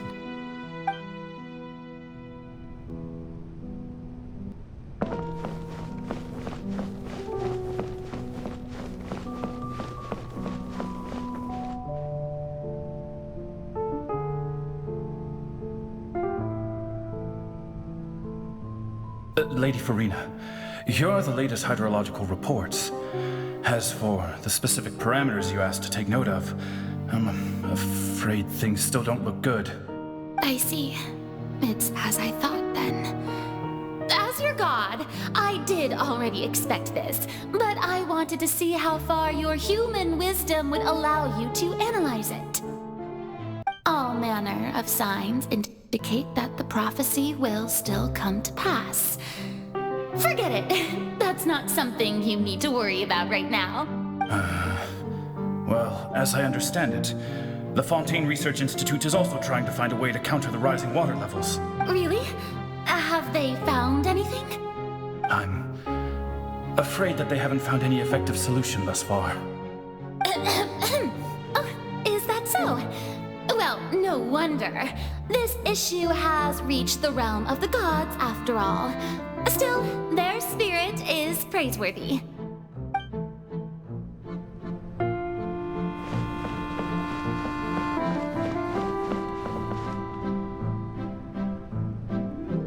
The day is finally over. I haven't had a moment to breathe this whole time.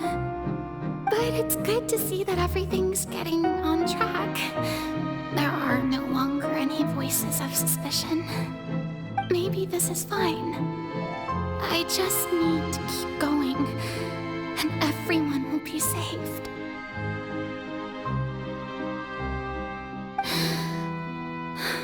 All right, Farina, don't think too hard about this. You need rest. Tomorrow's a new day.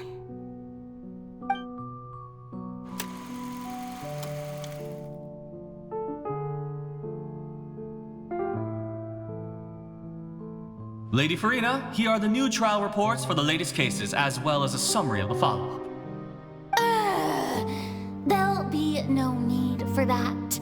I've seen them already. There's no need to go back over scenes I've witnessed in person before. Lady Farina, I've waited so long for this chance to see you in this manner. Indeed, my dear, loyal citizen. This joyous moment is an honor for us both. Lady Farina, we're detecting significant hydrological anomalies near Poisson. Understood. Keep monitoring. Keep me informed should anything come up at the Institute.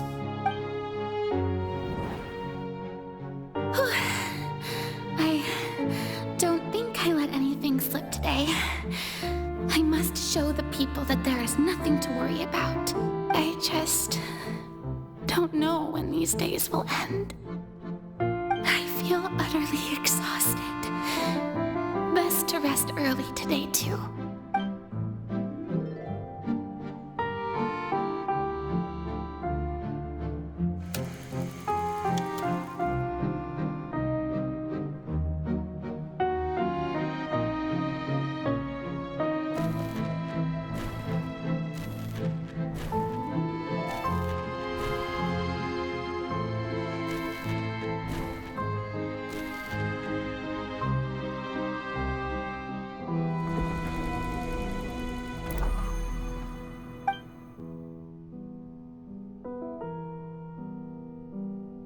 Lady Farina, it's like a dream being able to speak with you up close like this.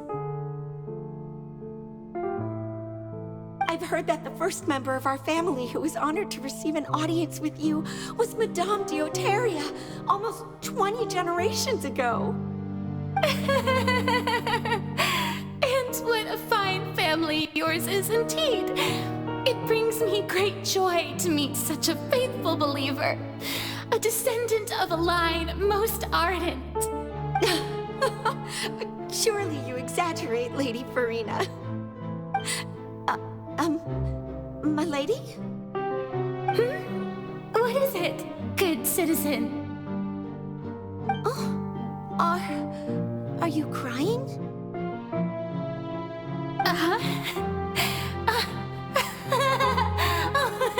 Really now? I didn't even notice. This must be the overflow of hydro from my person. Well, can't quite help being the god whose dominion is the waters, can I? No wonder. No wonder. A manifestation of your power, then. Oh, Archon, I am honored to have witnessed it. Honored indeed.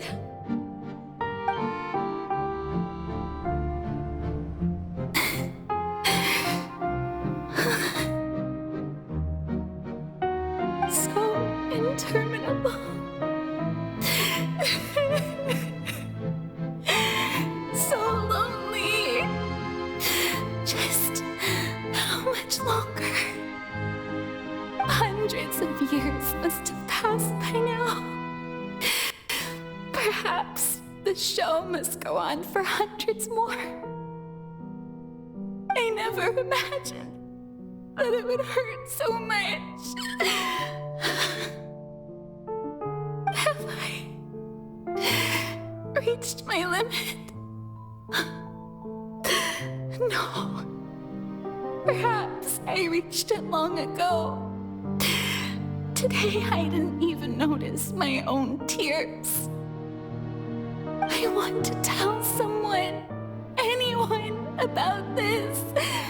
But would that not destroy all I've done so far? I've conducted so many investigations across the centuries. But there's not even a sliver of hope that we might break the prophecy. All I can do is keep heart. I must maintain this act.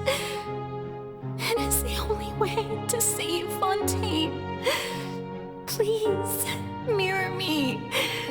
You have to succeed.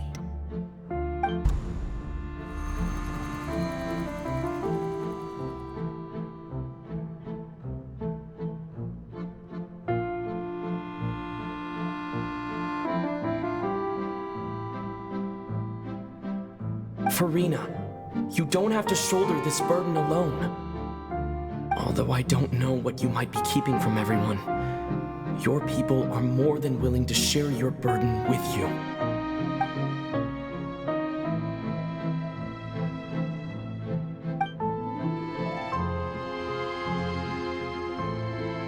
Share my burden. That's impossible.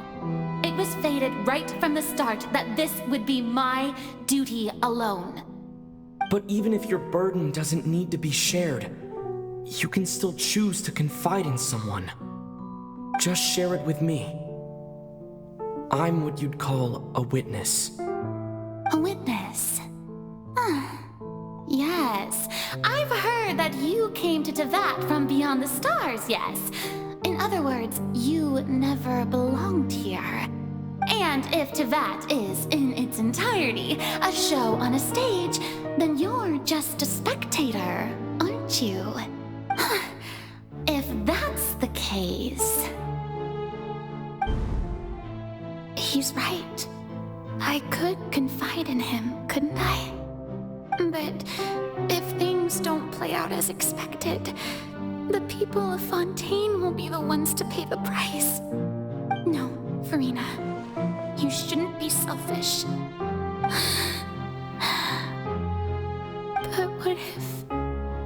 But what if it's really all right? Farina, you've worked so hard for so long. Surely it would be okay to put yourself first for once. Just this once. Is it such an outrageous thing to do anyway? To find someone in whom you can confide your frustrations and sorrows? Surely it could not hurt. If you let this opportunity slip through your fingers, it might never come by again. Think about it long and hard.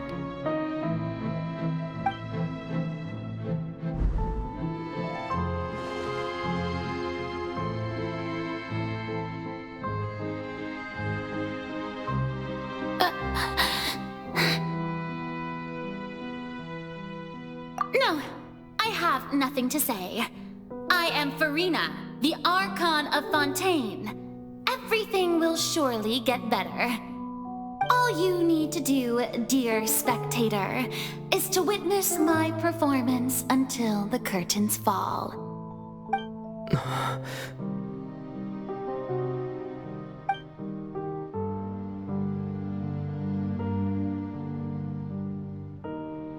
Fine.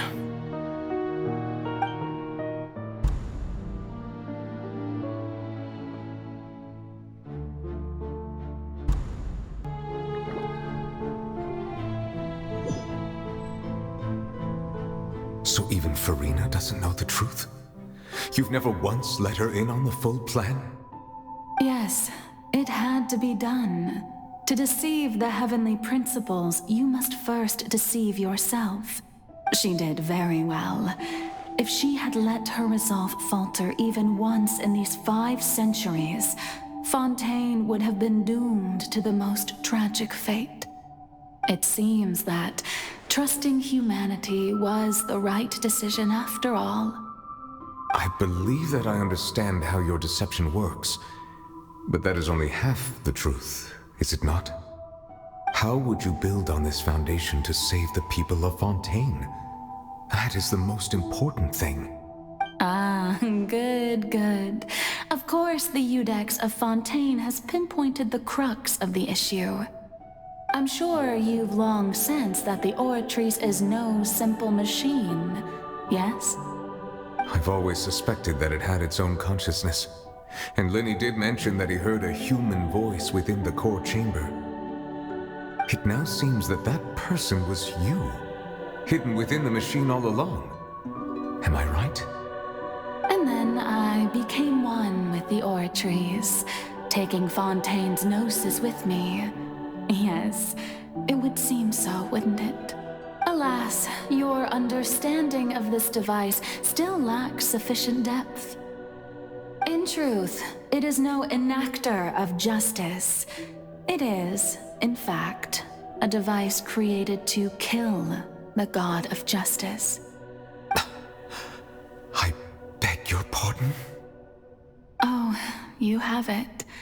And to be more precise, not only will the Oratrice take down the god of justice, it will also take down the divine throne upon which she has been placed. I mean, did you think I would be the sort to enjoy peaceful repose while Farina suffered? My work over these last 500 years has been to constantly accumulate indemnitium within the Oratrice.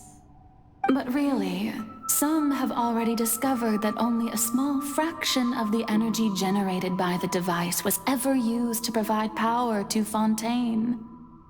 The vast majority had to be accumulated to enact this death sentence. It was all a part of your plan then? Both the trial and the sentence? Indeed. This power, accrued over 5 centuries, could have sustained Fontainians for millennia had it only been used for that purpose. Almost all of it has now been stored within the Oratrice. But only power of this magnitude could hope to destroy the Hydro Archon's divine throne, shaking the rules established by Celestia and breaking through the institution that is the Seven. So the Oratrice's call for death was for neither Farina nor Focalor, but for the Hydro Archon. The destruction of that divine throne. If I do not misunderstand your intent, you must be... returning what's rightfully yours to you, of course. In other words, this was all done to return the authority of the Hydro Archon to the Hydro Dragon of this planet. But...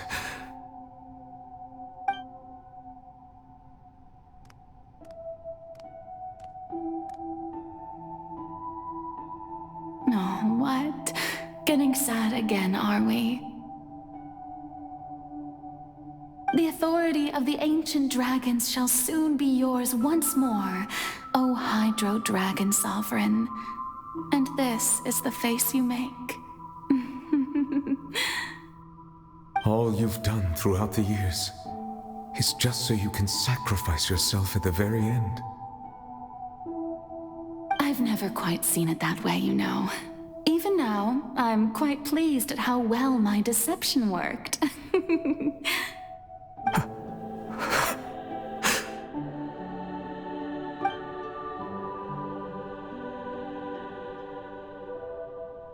Hydro Dragon,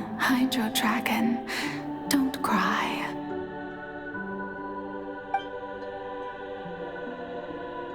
I must say, had it been within my rights, I would have loved to judge the heavenly principles themselves.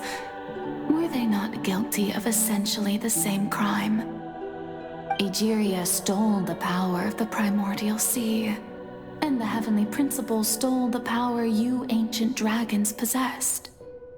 I, for my part, am the god of justice. And is it not just that your original powers should be returned to you? Speaking of justice, I have always believed that justice lies in the process of pursuing human existence itself. So, if the theft of the primordial sea's might was Fontaine's original sin, then, leaving matters of procedural right and wrong aside, the descent of the Fontainians as humans and their right to exist in this world would be Fontaine's original justice. In other words, existence was Egeria's justice, and to me, justice is the continuation of that existence. Defying the prophecy and ensuring that Fontaine's people shall live on, that should be the justice enthroned over all others.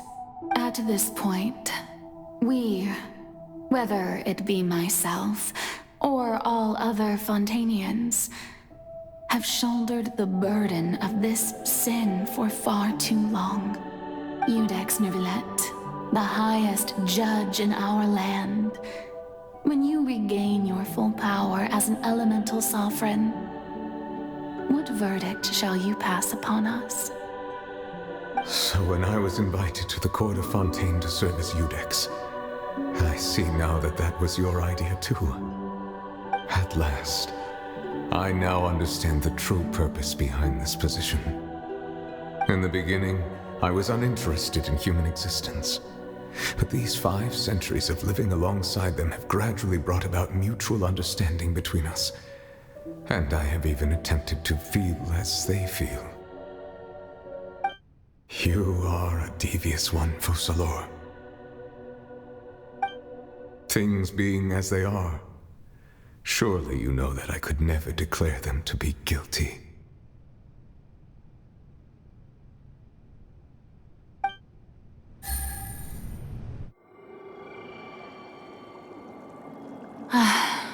The hour of my execution is almost here. For the sinner, the curtain call has come. I know I may not sound it, but faced with death, I find myself a little afraid. Perhaps this is one thing both gods and humans have in common.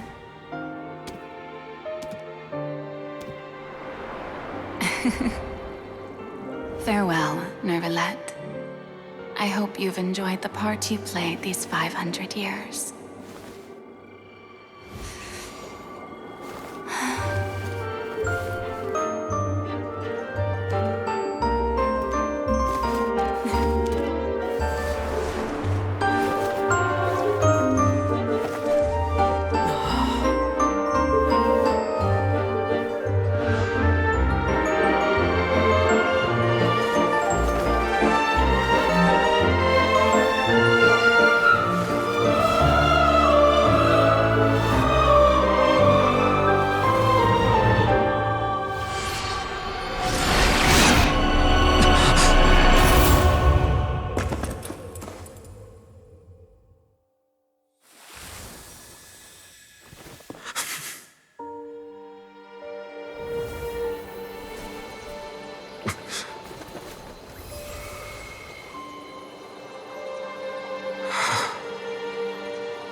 Codex Nouvellette, hereby declare, people of Fontaine, your sins are forgiven.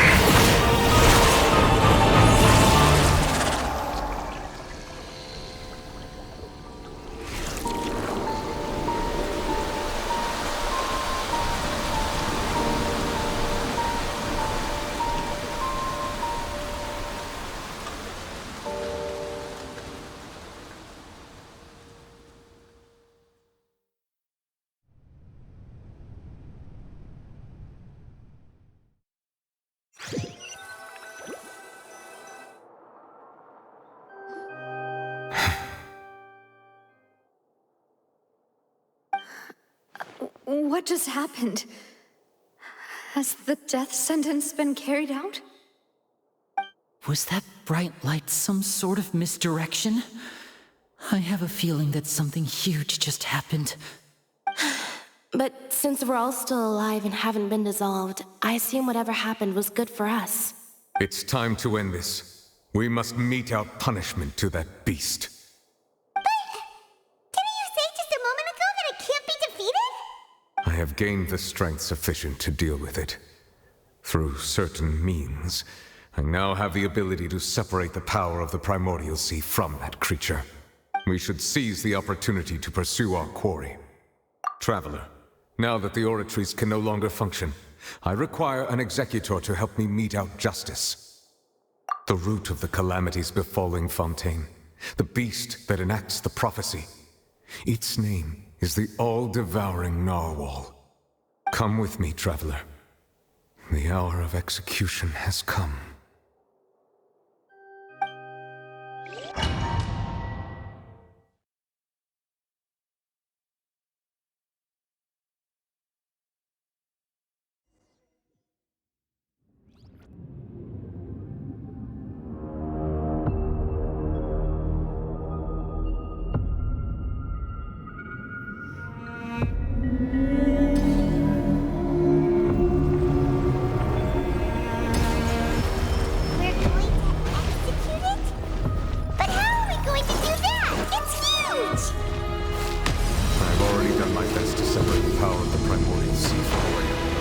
Considering the size of the beast, I cannot reach the power source.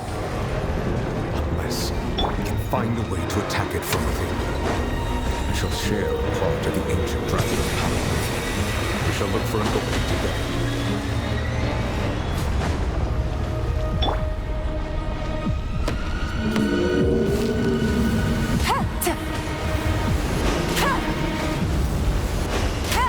I can feel its sorrow turning into hostility.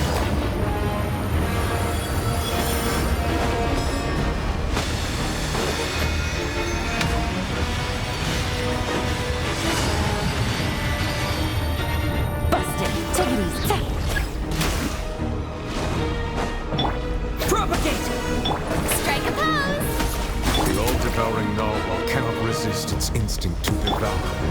Continue to trigger its hostility. Chance will present itself.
Thanks for helping with the cleanup.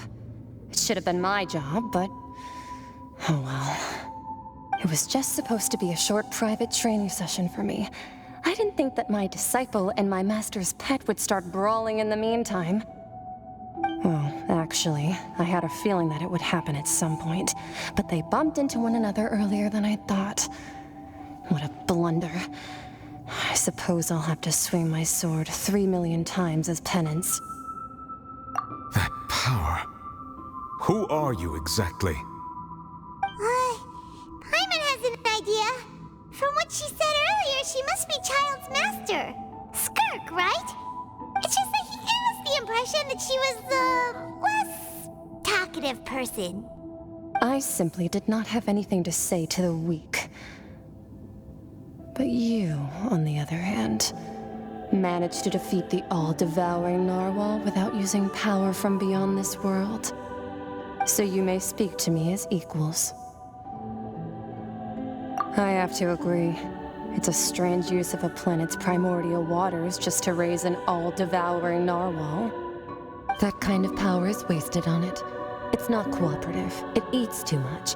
And I have more important things to do with my time than pet sitting. The only thing that creature has going for it is its looks. All in all, it fails as a pet. Miss Skirk? I think you might have missed the point. The point being? Well, being that this pet almost destroyed an entire nation. So what sort of person is your master? Well, Child's master's master. Wait, is that right? Oh, right. So you don't know him. Sorry, I assumed you did. His name is Sertologi. Huh? I am unfamiliar with that name. Huh. So Master isn't sufficiently famous. How should I describe him then? Have you heard of the name The Fowl? The Fowl? Still nothing? Well, how about the Visionary? Vetterfalnir then? Or Gold Rhindaughter? Ooh, that one we've heard! Rhindaughter's part of the Hexen Circle. She's Albedo's mom, right? Oh, so you do know that name. To be honest, I also heard all of those names and titles from my master. I don't actually know them either. But I suppose you understand now, yes? My master is likely a similar sort to Rhindaughter. They are both pursuing some form of perfection. Wait, didn't you also mention a visionary person? Paimon didn't quite catch their name. Actually, never mind that. I believe it expedient to inform you that the all-devouring narwhal used up nearly all its strength fighting you. Such roiling hydro energies will prove difficult for the planet's deep seas to digest. As such, the Fontaine back on the surface has most likely been thrown into chaos. In other words, the prophecy that you've been fretting over should now be in full swing. What?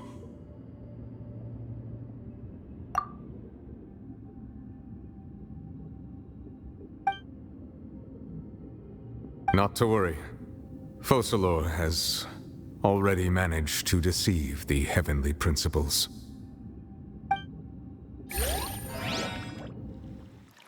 In the end, the people will all be dissolved into the waters, and only Farina will remain, weeping on her throne.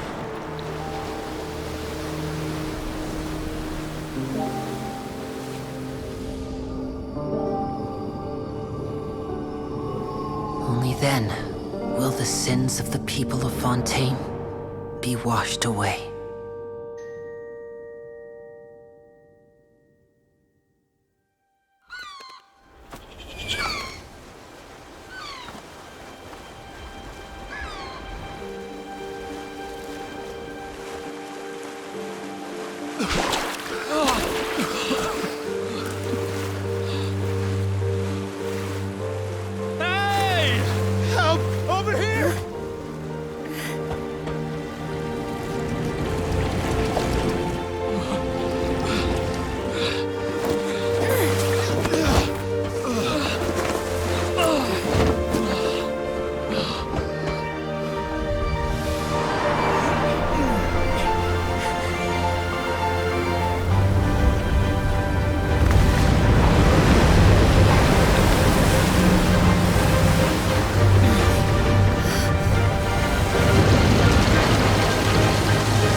initiate emergency rescue!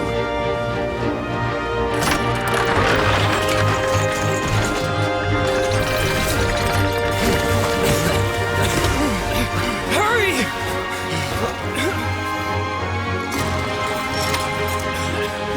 Hey, lend a hand!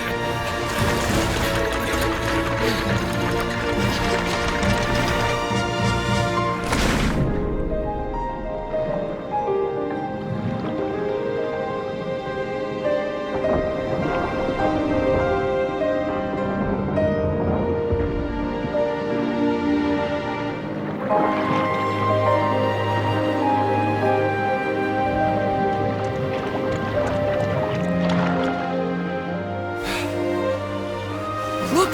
The water's receding!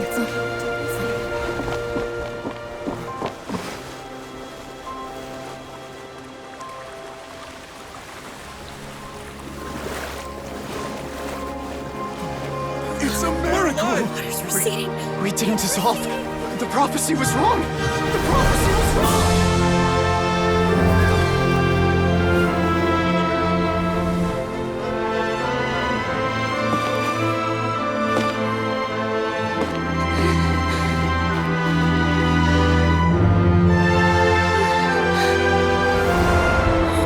Are you alright? We're safe. The prophecy was wrong.